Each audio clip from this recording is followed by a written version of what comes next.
Des tentes de fortune construites avec les barrières du chantier de la Porte de Ninove. C'est ici que vivent plusieurs familles roms depuis quelques jours. Notre équipe a tenté de filmer au-delà de cette palissade, sans succès. Les familles roms sont donc installées juste derrière moi. Nous ne pouvons pas aller plus près avec notre caméra. Elles refusent d'être filmées. Nous avons un petit peu discuté avec ces personnes qui ont confirmé qu'elles souhaitaient rester bien là.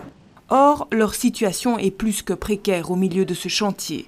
Les services sociaux de la ville de Bruxelles suivent ces Roms dans leur errance depuis 6 semaines déjà, inquiets pour le bien-être et l'hygiène en particulier de 3 jeunes enfants, des bébés qui vivent à quelques mètres à peine de ces rats. Ce n'est pas le seul campement, ce n'est pas le seul endroit où des gens dorment dehors. Et donc mon boulot, c'est d'essayer de chaque fois de trouver des solutions spécifiques. Mais c'est vrai que là, on a une population avec qui le dialogue est compliqué. Donc résultat des courses, ils vont rester là pour le moment. Mais notre premier contact que nos travailleurs sociaux ont eu avec eux était très agressif. Donc niant la présence d'enfants, parce que je vous dis c'est vraiment notre priorité, c'est de travailler sur les enfants. Ils niaient que des enfants soient là alors qu'on les voyait. Et donc voilà, le tout c'est d'établir un contact, raison pour laquelle j'ai appelé ce matin Bernard De Vos, le délégué général aux droits de l'enfant, qui est spécialisé dans ce genre de problématiques, qui connaît bien ces familles, pour lui demander un peu conseil et assistance, pour qu'il appuie aussi nos services sociaux et que nous trouvons une solution structurelle.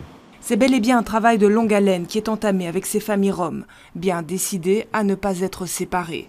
En attendant, pas d'expulsion, mais avant que la situation sanitaire n'empire dans le quartier, un nettoyage préventif du site est programmé.